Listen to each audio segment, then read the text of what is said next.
तो हेलो दोस्त मु बादल स्वागत कर यूट्यूब चैनल को देखु तो मु काली आपण मन को मुझे आमर काली चिकन मद हम बोली तो बर्तमान आमर काली काले पाइलानी देखु पिला आज आम कौन हो नहीं मटन टा तक 3 किलो आप तो देखने तो जीवन में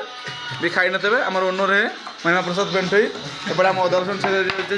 एपटे पिला पूरा हाइलाइट अच्छा पूरा पूरा देखो पियाज एंड ये कौन टमाटो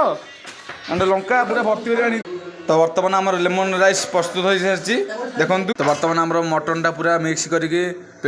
गुलिया गुली हो सारी सहित